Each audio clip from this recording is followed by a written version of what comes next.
Assalamu alaikum warahmatullah. Welcome back to the SAT course. This is Educademy. I am Ahmed Musallam. Okay, today we'll have two topics, charts and graphs, and also cross-text connection.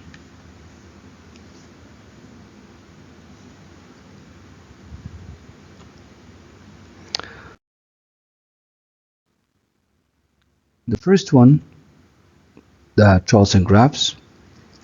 You will be given a graph or a table that presents information about the topic, and then you will need to complete that text, okay, with a sentence that will use the data from the graph or the table to complete it. So what do you need to do here? Skim the graph. You have to have a good look on the graph. Read the passage carefully. This is very important.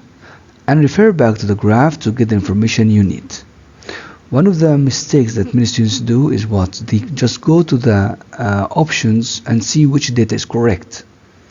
For some questions, I'm not going to say all, for some questions you may find data which is correct but does not answer the question.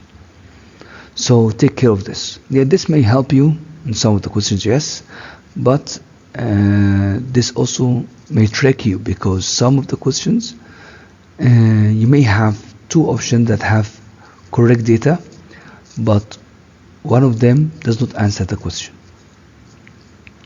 So you compare the answers which are not supported by the figure or are irrelevant to the argument. Let's have a look at this. Okay, here we have streaming dominates music consumption in the US. We have four ones, 1, 2, 3, 4. Okay, all what we need to do is to read that text carefully and then look at the data, which one will agrees with the graph and also will be able to complete that sentence. So let's read it quickly. Music streaming in the United States reached a major milestone in 2016 when it accounted for more than 50% of US music revenues for the first time.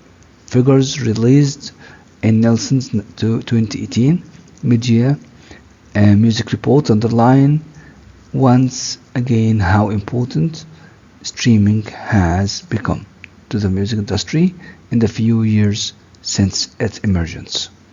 So in the first 6 months of 2018, Nielsen counted 403 billion on-demand music streams, including video and audio streams in the United States. That equates to nearly 270 million albums sold, assuming that 1,500 streams are equivalent to buying one album, as our chart illustrates.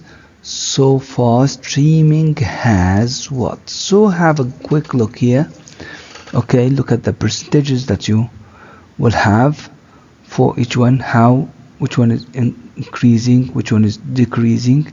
Okay, these are the years 16, 17 and 18, and these are the streams here.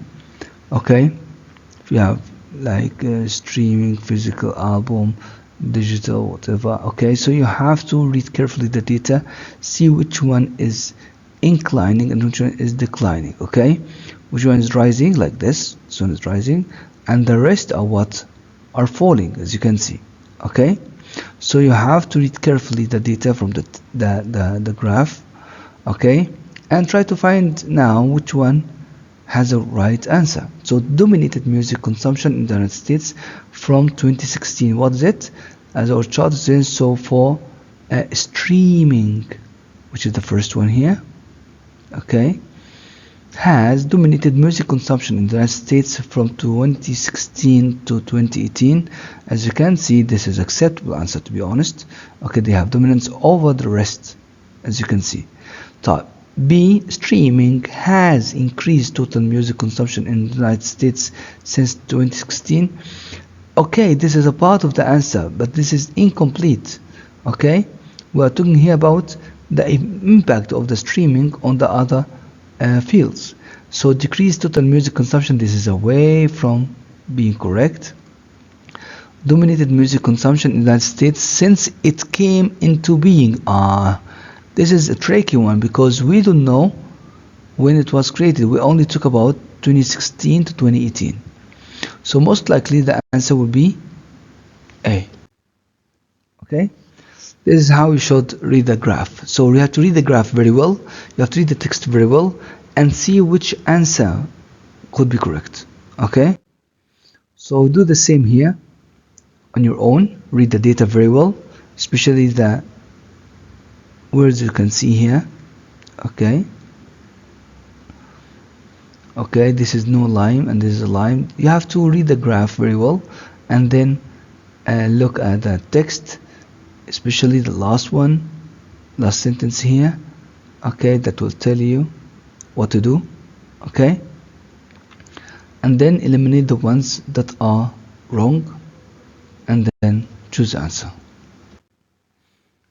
Okay, number 3, you do the same thing. Okay, read here carefully the coffee cups. Okay, that person should take the colors to know what to do. This is heart disease, mortality, CVD mortality. Okay, and you will see how important is drinking coffee. This will change your perspective a lot from drinking coffee and from now on. It's very, very, very important. Okay, so the answer will be, yeah.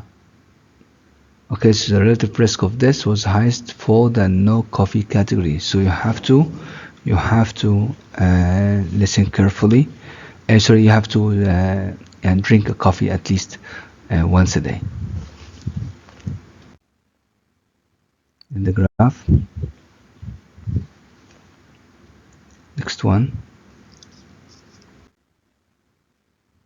Okay, this one as well.